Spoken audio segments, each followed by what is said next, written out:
anybody remember why we're doing this?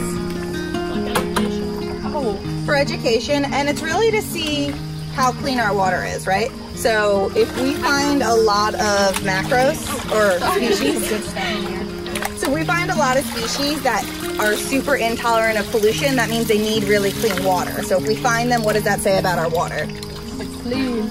Yeah.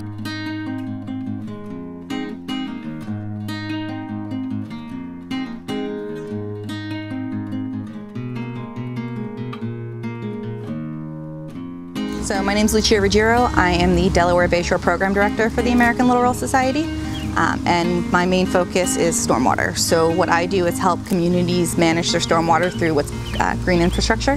The work that we do is primarily focused in the southwestern part of the state, which is hugely agricultural, but then has these great urban pockets like Bridgeton, like Vineland, like Salem City, and we have several important rivers that flow through them, all feeding into the bay. So you've got the Salem River, you've got the Cohansey River, you've got the Monanoco Creek, the Alloway Creek, all feeding into the bay and having an important impact on the bayshore water quality. So the reason why we should be concerned about stormwater runoff is that it carries everything over the ground that it's running over. You know, in a more urban or suburban setting, what's going to happen is it's going to rain and maybe land on top of a roof or a parking lot, any kind of impervious surfaces where it can't go right into the ground.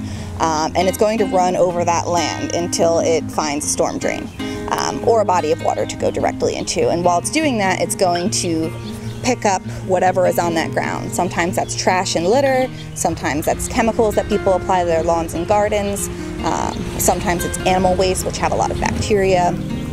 And then it's going to hit your storm drain and it's going to be piped directly into a stream. It'll be at a higher velocity than if it, traveled slowly through the ground.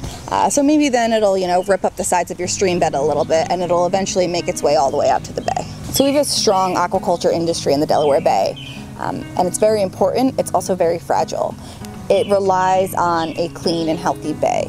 So if we are allowing polluted rivers and streams to flow into the bay, it's going to harm that aquaculture industry.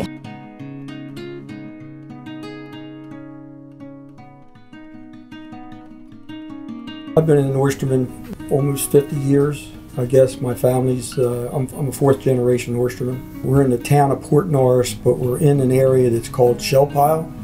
And the reason it's called Shell Pile is because of the number of shucking houses that was in this area. We have very good water flow coming from the ocean up into the bay, and there's also a mix of fresh water that comes down the Delaware from New York, all the way down through Pennsylvania. Everything that goes on the roads goes into the woods, goes into the fields, and finally makes its way into the bay.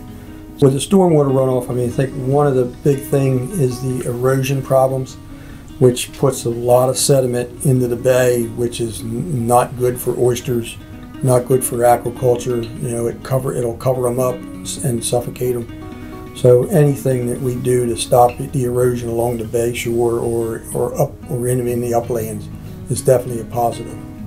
So in the state of New Jersey, we have a large number of rivers and streams that aren't safe to swim in, aren't safe to fish in, because of stormwater, because we have these high levels of bacteria, which is really caused by excess nutrients, which is traveling in through stormwater. What happens with this is you have harmful bacteria now breeding in your body of water, and that bacteria is eating up all your oxygen levels. So your dissolved oxygen in your water body is going to drop, and then you can end up with fish kills. Basically, if there's not enough oxygen in the water, the life inside of it can't survive. So if you're not properly managing your stormwater runoff, you're going to see increased flooding. This could be pluvial flooding or flash flooding, so maybe not something that happens directly along the side of your river or stream bed, but just in your city because you don't have enough drainage. I believe that the American Littoral Society and all of our partner organizations are making a difference because we're helping to improve water quality, we're helping to improve communities, we're helping to improve wildlife habitat all through these projects. And also making sure that that river stays clean. And to do that, you need to protect your small streams. To do that, you need to manage your stormwater and keep pollution out of your waterways.